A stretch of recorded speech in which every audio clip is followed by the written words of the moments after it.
siya si Pangulong Duterte lamang, kundi sapagkat siya ang kumakatawan sa lahat ng pang-aapi sa ating bayan.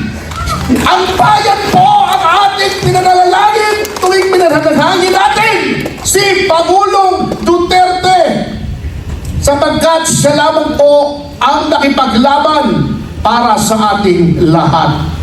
Sinakripisyo niya, He sacrificed His life, His liberty, and His sacred honor.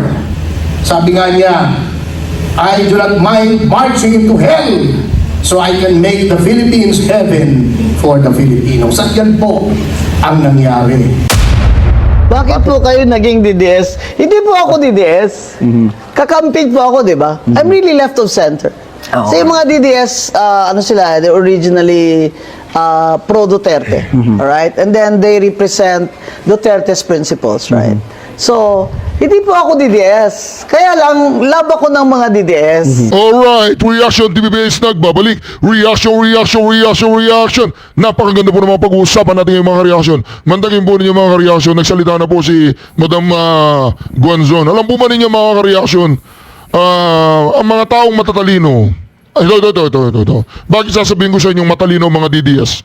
Bakit sasabihin ko sa inyong matatalino mga DDS?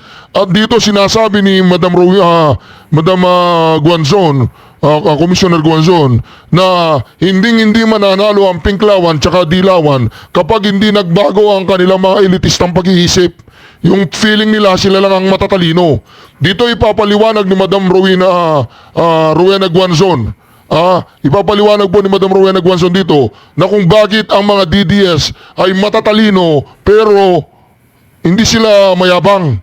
Hindi katulad ng mga Pinklawan, Dilawan, except si Madam Rowena Guanzon na masyadong mataas ang tingin nila sa mga sarili. Akala nila sila ay matatalino, ay alta sa syudad, alam nila lahat, mga walang paninindigan. Tingnan mo ngayon, sinong kasama nila? Isang presidenteng adiktos. Di ba mga karyaso? Yan ang sinasabi natin dito. Ganito po mag-isip ang isang taong merong utak. Siya po ay anti-Marcos from the beginning. Ang maraming mga nabudol na DDS ay nag-Marcos sila dahil kay BP Sara. At nung nakita nila ang kabuktutan at bulok na paraan ng pangungobyerno ng bangag na administrasyon, ay talagang kumalas sila. Kaya naman, bilib na bilib sila. Bilib po ako yung Madam Rowena Guanzon. Kasi po mga kareaksyon, hindi po siya nagbago. Naging consistent po ang kanyang standing. Naging consistent ang kanyang principles. Anti-Marcos from the beginning, anti-Marcos till the end. Dito po mga kareaksyon, ipapaliwanag niya. Makinig po kayo, mga Pinklawan kayo, makinig kayo. Hindi porket Pinklawan, Dilawan, ang mga DDS kapag nakita nila na sa tama at nasa katuwiran ng isang tao ay talagang susuportahan. Hindi yung, tignan mo si Trilileng, tignan mo yung mga ibang Pinklawan, Dilawan ngayon, himod sa wetpacks ni Bangag. Tignan mo si Claire Ling. Di ba Pinklawan yung Claire Ling na yan? Ngayon bakit himod siya? Kasi bakit? Pera. Ito mga kareaksyon, pakinggan po natin, sabay-sabay po tayo mag-react. At pag-usapan din natin dito mga kareaksyon na Madam Saba, Leila de Lima, the lover girl. Si Leila de Lima, the lover girl, driver and security lover girl. Ito mga kareaksyon, makukulong na naman yan. Kasi tapos na siyang ginamit ng mga bangag na administrasyon. Kulong, balik sa kulungan, tapos ka na. gamit ka na, di ba? Ayaw mo na sabihin, losyang ka na, wag naman ganun. Ito pa po natin, Kayo naging DDS. Hindi po ako DDS. Kakamping po ako, di ba? Bakit po kayo naging DDS? Hindi po ako DDS. Kakamping po ako, di ba? I'm really left of center. Sa yung mga DDS, ano sila, they're originally pro-Duterte. Alright? And then they represent Duterte's principles, right? So, hindi po ako DDS. Kaya lang, love ako ng mga DDS. Di ba? It doesn't make me DDS kung if they like me, di ba? And they vote for me or That's right, they comment ganyan. Kasi ako, I'm really left of center. Ever since high school, di ba? I was in UP. Barkada ko yung si Lisa Masa eh. Oo, Ng Gabriela, okay, di ba? yeah. My political ideological beliefs are different, no? I'm ate ng West Philippine Sea, di ba? I okay. stand for Yun na yun. that UN arbitral ruling, di ba? I do not like the incursion of China, di ba? And well, Digong represents a friendly stance to China, China. di ba? And Okay. so that's what the DDS represent. But to my pleasant surprise, I've been to Cebu and Davao. Yung mga DDS are very, welcome nila ang mga taong hindi DDS. Okay. So, para sa kanila, So they're balanced, more balanced there. yeah, because I also deal with professionals. Yeah. I don't really, Yes. I don't really talk to, di ba, Yeah, yung, hindi, it's okay. Yeah, but, I don't really go out and, Right. in a foreign country, like Davao. I don't really Right. go out there. That's And I get to meet people in groups and they're mostly professionals. So, mali po yung, yung tingin nyo na DDS ako kasi hindi ko binabanatan si Sara Duterte. Pero, Yan, you okay. have to appreciate that I'm really consistent. Anti-Marcos po talaga ako. Yun! Yun ang sinasabi natin yan. Kaya naman minahal siya ng mga DDS. Kasi po mga reaksyon, pag ikaw ay pag-ganon-ganon, anti-Marcos, pro-Marcos, di ba yung mga puta? Pasensya na po kayo ha. Itong mga mainstream media na to, nung panahon ng election, di ba? Never again, anti-Marcos sa mga walang hiya. Dahil sila siguro nabusala ng kanilang mga bulsa, mga... Di ba mga kariya ngayon, pro-Marcos sila. O di ba tahimik, o di ba? Yung mga oligarko, di ba? Yung mga may-ari ng mga malalaking kumpanya sa Pilipinas, tahimik. Yung mga mainstream media na no to Marcos, never again, never again. Di ba noon talaga, ganun sila, pero ngayon, kaya naman, inaangahan ng mga Duterte supporter, itong si Madam Rowena Guanzon. Okay, correction lang Madam Rowena Guanzon ha. Sa atin talaga ang West Philippine Sea. Sa atin ang Spratly Island. Sa atin ang Kalayaan. Sa atin yun, Madam Rowena ha. Hindi kami pro-China. Pro-peace kami. Hindi natin pwedeng girain ng China, by the way. Pro-Philippines kami, hindi kami pro-China. Pero pro-peace din kami. Hindi ibig sabihin na nagkikipagkaibigan tayo sa China ay pumapayag na tayo sakupin tayo ng China. Magkaibang sitwasyon yun. Nagkikipagkaibigan tayo sa kanila, pero at the same time, meron silang claim, meron din tayong claim. Sinasabi nila sa kanila yon. Sinasabi din natin sa atin yun. Liliwanagin ko lang yun ha. Madam Rowena Guanzon ha. May claim sila, may claim tayo. Mali tayo sa mata nila, mali sila sa mata natin. Pero never ang mga DDS na naging pro-China, Madam Rowena. Pero bilib na bilib kami dyan kasi kahit pinglawan yan, meron siyang understanding. Malawak ang kanyang brainwave. Wavelength, brainwave. Since I was 13 years old, pangalawang Marcos na po ako eh. Wag naman po sana pangatlo. 67 na ako eh. Never again. Diba? Okay. Ilang water cannon ang tumama sa akin dyan sa kay Ferdinand Marcos na regime, ha? When I was campaigning against Marcos for Lenny, sinabi ko pag nanalo si Marcos, hindi na yan aalis. It's going to be a dynasty all over again. Right? So, I'm consistent anti-Marcos. And so the DDS, they like that. That's right? But this... I think for everyone, consistency and everything is but these very mga important. makikitid na mga tao kasi, they have small minds eh. Hanggang dun lang sila eh. Black or white. Alam nyo, hindi kayo mananalo pag ganyan lagi iniisip nyo.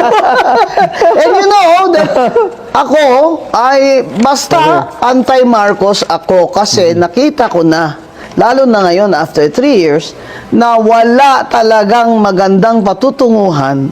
Our country is not getting, progressing. It's getting worse under Bongbong Marcos. Mga kareaksyon ako, Nung panahon ng eleksyon, alam nyo ba na pinipilit kong gustuin si BBM dahil kay Sara Duterte. Pinipilit ko siyang lunukin, pinipilit kong sikmurahin si BBM. Pero, ito, promise po sa inyo, hindi ko pinoto si BBM. Pero pinilit ko siya, ginajustify ko siya sa aking puso't isip na ganyan. Pero nakukonsensya pa rin ako na nararamdaman ko pa rin yung sinasabi ng Pangulong Duterte.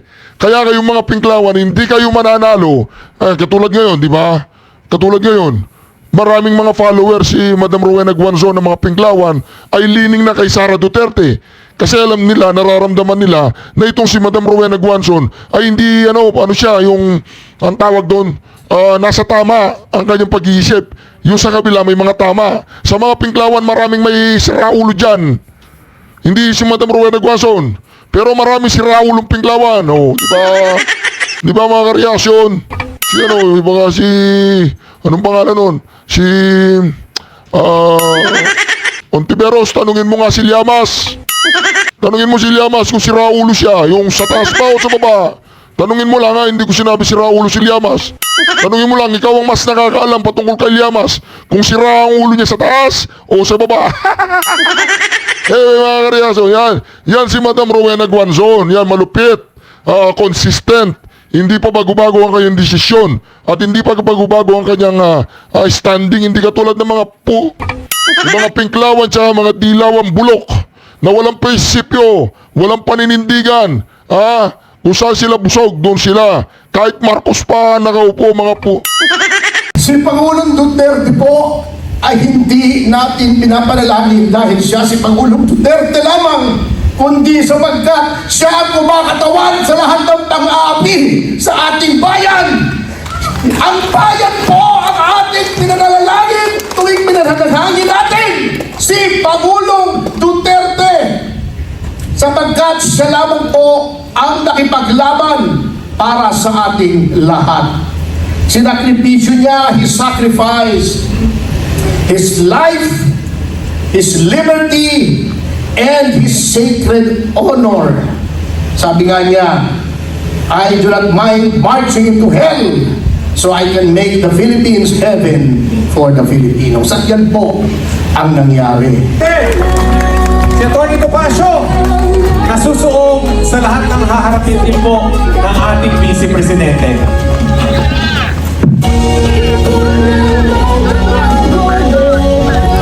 Hihira ka naman para na rin sinabi mong maliit ako. Kaya mo binaba yung mikrofono. Magandang gabi po, isang maulan. Gabi sa atin, lahat.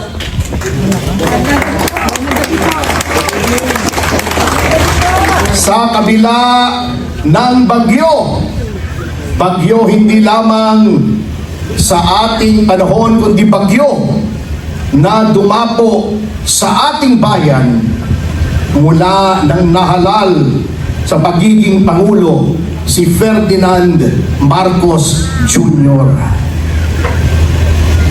Alam niyo po, hindi na ako magpapakahaba, marami pang magsasalita. Meron akong isang kaibigan, hindi siya kapanalig natin sa pananampalataya sa politika. Sabi niya, bakit ba panalangin ng panalangin kayong bumalik si Pangulong Duterte? Parang personality cult yung ginagawa ninyo. Sabi ko, hindi po kami nananalangin lamang para kay Pangulong Duterte. Nananalangin po kami sa bayan sapagkat ang ginagawa po kay Pangulong Duterte ang ginagawa sa pinakamaliit na mamamayan dito sa Pilipinas. Nilalabag ang mga karapatang pantao, binabastos, niyuyurakan, tinatawanan, inaalipusta na parang yung mga namumuno lamang ang may karapatan at may talino para mamuno dito sa atin. Kung napanood niyo po yung pelikulang Moises Padilla ni Leopoldo Salcedo, may eksena po roon na Siya po ay nakabitin sa kisame. Puro latay, tuguan, pasa ang kanyang katawan. May lumapit na bata sa kanya. Pinainom siya ng tubig. Sabi niya, "Anak, tingnan mo ako. Ito ang iyong bayan naghihirap. Si Pangulong Duterte po ay hindi natin pinapanalangin dahil siya si Pangulong Duterte lamang, kundi sapagkat siya ang kumakatawan sa lahat ng pang-aapi sa ating bayan. Ang bayan po ang ating pinanalalangin tuwing pinanalangin natin si Pangulong Duterte, sapagkat siya lamang po ang nakipaglaban para sa ating lahat. Sinakripisyo niya, He sacrificed His life, His liberty, and His sacred honor. Sabi nga niya, "I do not mind marching into hell so I can make the Philippines heaven for the Filipinos." At yan po ang nangyari. Kaya maraming salamat po na narito po tayo. At thank you sa ating MC, ay Greco, nandiyan ka pala. Maraming salamat ang aking boss sa communication sa PDP, si Attorney Raul Andino. Nakita ko rin ng ating kaibigang si Councilor Bong Tolentino na sa Pasibong. O yan ang Tolentino ang hindi traidor. Yes. Meron palang Tolentino ang hindi traidor. Yun, nangyari sa kanya, nakamote siya. Buti nga sa kanya. Ang mga nanalig, katulad nga ng sinabi, dito hindi po tayo nagpadala sa salapi sa kapangyarihan, sa pribilehiyo. Hindi po tayo gumaya sa kanila na habang naghihirap ang mga Pilipino ay sumasayaw sa New York. Nagkikipag-concert sa Duran-Duran. Yan ba ang tamang asta ng isang leader? Fiddling while Rome burns, parang si Nero. Kaya tama po na tayo dito sa Partido Demokratiko Pilipino ay hindi po nadadala sa mga ganyan. Tayo po ay naninindigan. Ngunit ano pong ginagawa nila?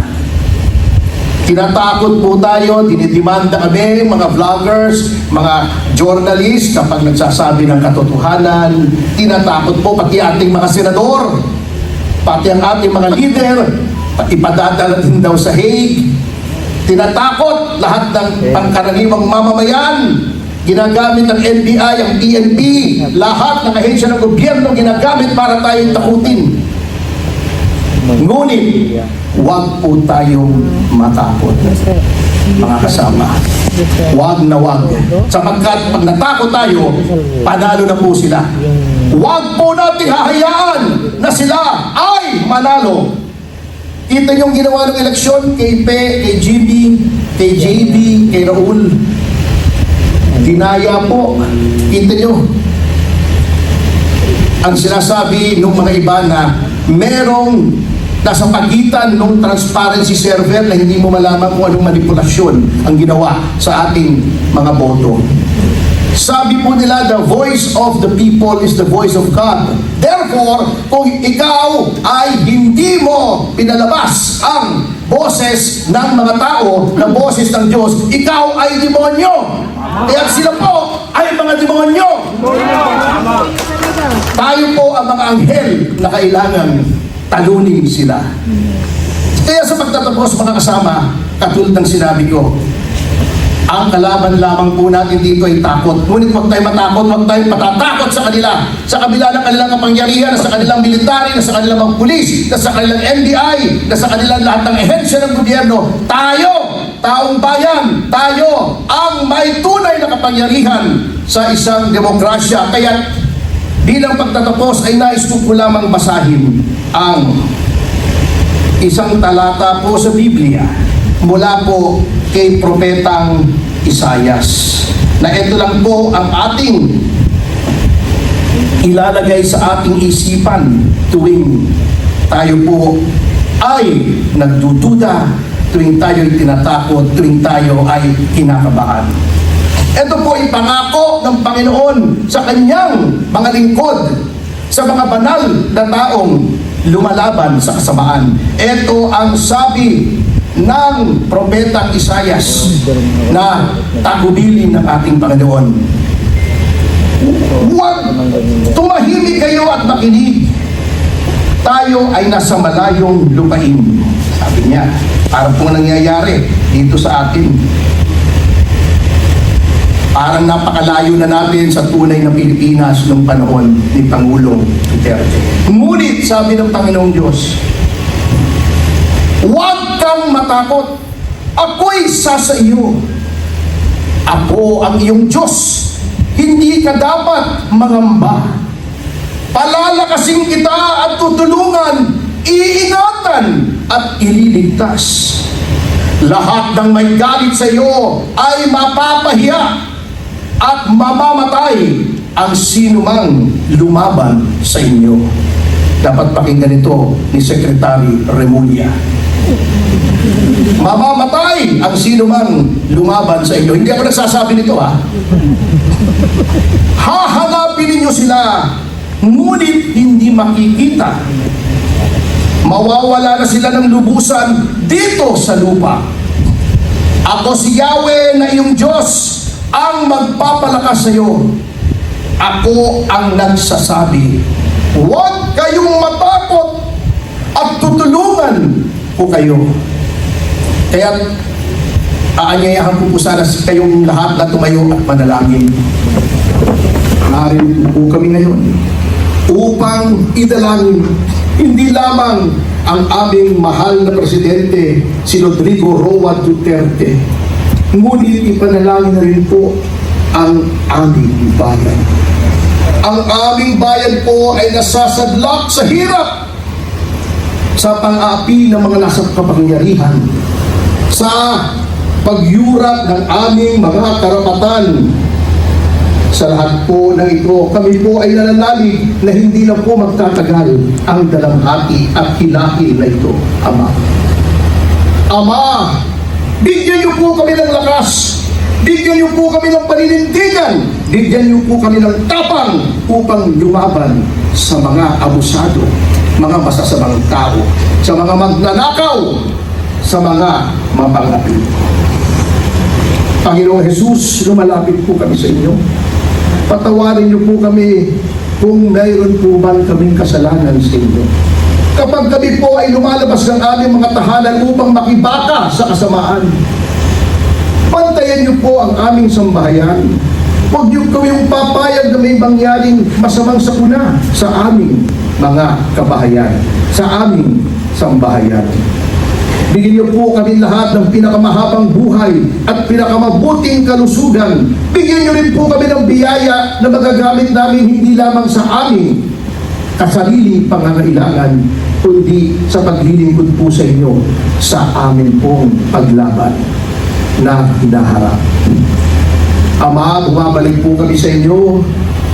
Nananalig po kami na narinig niyo na ang aming panalangin. Nananalig po kami na hindi na po magtatagal ay babalik na po ang aming pinakamamahal na Pangulo dito sa Pilipinas, buhay at malusog. Nananalig po kami, narinig niyo na po ang aming panalangin sapagkat lahat po ito ay aming hinihiling sa pamamagitan ng aming Panginoong Jesus, aming tagapagligtas at tagapamagitan sa inyo. Amen. Maraming salamat po kasi ginawa ko ng Diyos. Mas pasansana ng Ama ang bayan ng Pilipinas. Magandang gabi po! Maraming salamat. Ito po mga kareaksyon, makukulong na si Leila de Lima ulit at nagre-reklamo po ang kanyang lawyer at ang kanyang attorney. Lawyer tsaka attorney, parehas lang yung reaksyon. Ito na po, pakinggan po natin ang kanyang attorney, pasway-sway. That the government is still pursuing this. So we were caught off guard that in fact the Department of Justice prosecutors is still filing motions for reconsideration that is in violation of the rules. Ginagawa nilang katawa-tawa yung justice system. Ginagawa nilang katawa-tawa yung most basic rules. Even a first-year law student knows that an acquittal is not subject to a motion for reconsideration. But the state is still pursuing this case and still trying to silence Laila De Lima, who is a duly duly elected member of the House of Representatives again. Meron pa silang kinakatakutan kay Laila De Lima? Ang gobyerno ba na ito ay gusto pang patahimbikin si Laila De Lima? Di ba ang gobyernong ito ang tumulong kay Laila De Lima? Bakit ngayon ang gobyernong ito para yata gustong makulong na naman si Laila De Lima? Dahil matapos na siyang gamitin siya. Di ba mga kareaksyon? O, sino ba nakaupong gobyerno ngayon? Si Marcos. O, hindi na Duterte yan ha. Huwag niyo sasabihin Duterte na naman ang gusto magpakulong kay Laila De Lima. O, kasi hindi nila pwedeng pasinungalingan na si Laila De Lima ay di umano talagang nakinabang. Nung siya ay DOJ, nakinabang siya sa drug trade. Nagtataka naman ako mga kareaksyon, bakit pag DOJ ka ay nababahiran yung sarili mo, yung pangalan mo patungkol sa droga, katulad ni Remula, di ba? Oo, nasangkot yung anak niya, di umano hindi totoo yun. Anak ni Remula nasangkot sa droga. DOJ secretary. Si Laila De Lima, DOJ secretary nasangkot sa droga. Lahat na lang yata ng mga nagiging DOJ secretary mga kareaksyon ay nasasangkot sa droga. Ang DOJ secretary ba ay malapit sa droga? O di ba, kulong? Balik kayo sa kulungan. Thank you. Di ba mga kareaksyon? Si Bongbong Marcos yung paalis na daw. Papunta na siya ng Amerika, masesar muna na kay Donald Trump. Ipunin daw ang tubig, ma'am. Sabi ni BBM, magamit sa tagtuyo. Ipunin daw ang tubig. Yes, ma'am. Gamit ang tubig sa tagtuyo. Yes, ma'am. Ipunin daw ang ulan. Ipunin. Hindi makapaniwala si BP Sara sa narinig niya. Si BBM gusto niyang ipunin ng tubig para... Hindi makapaniwala mga kareaksyon sa narinig ni BP Sara Duterte. Oy, BP Sara, ang presidente mo ay bangag. Ipunin ang ulan. Ilagay sa panglimang. Ilagay sa panglimang. Ay, di yan ang bangal talaga. Correct. No? Sa ulan, ma'am. Ilagay sa panglimang. Diba? Grabe ka bugo. Gamitin sa tagtuyo. Asa ng 5,500 control projects? Hindi na nakapagsalita si BP Sara sa kanyang speech. Huwag ka kasi makinig sa mga audience, ma'am. Kapag may speech ka, mag-speech ka. Kapag question and answer, mag-question and answer ka. Dahil maririnig mo, ipunin ng tubig, ma'am, ha? Sinabi niya yun, oo, sinabi niya yun. Meron po tayong magagawa. Imbis na bumaha tuwing tag-ulan, ang gagawin natin ay iipunin natin ang tubig para mapakinabangan sa panahon ng tagtuyot. Walang yaka Bongbong Marcos. Sa bagay, yan po ay sinyales ng isang taong walang natapos. Correct. Hindi ko alam kung paano naging presidente yan ang talaga alam. Paano mag- Hindi raw alam kung paano naging presidente. Siyempre, ma'am, kinampanya mo eh. Alam mo naman, pinapaniwalaan ka ng buong Pilipinas eh. O ngayon, kailangan ikaw na maging presidente para makatikim ng masasarap na ulam ang mga yan. Doon, sa Bilibid. Gawin natin. Dahil in-endorse ng movie. Mahinday! Bodo Israel, ma'am! Bodo Israel! Budol Israel, ma'am, Budol Israel. Tao. Ngayon po, ano ang batas na umiiral hanggang ngayon dito sa Pilipinas? Meron po tayong extradition. Hindi naman law ito na act ng Congress. Oy, Mangga. Excuse me po. Ay, Marcos. Makinig ka dito. Ha? Tigilan mo na yung PRR, DPRR, mo na yan. Walang kwenta yan. Di ba? Walang kwenta yan. Tigilan mo na yan. Meron tayong extradition rules. This is a law enacted during the time of Marcos Sr. under his powers, his lawmaking powers, granted by Amendment 6 of the 73 Constitution. Nandoon po may proseso kung paano ini-extradite ang isang tao. Ngayon, sasabihin nila, hindi naman extradition yan eh. Yan ay warrant ng ICC. Ngunit, if you look at the definition of extradition, it is tantamount to extradition. Bakit? Sapagkat itong warrant na ito ay nire-request yung Pilipinas na isang taong nakikita who's found in the Philippines should be brought to the place where he has a pending case to face trial. Correct. Therefore, it falls under the definition of extradition. Yes. Okay, so extradition po yun. Klaro yun. Don't let anyone tell you different. Extradition yun. Anong nakalagay sa extradition law? Maire-request po dapat nung requesting state or requesting authority sa DFA ng Pilipinas. Sapagkat inter-country po yan eh. So DFA, ang DFA wala namang litigation powers yan.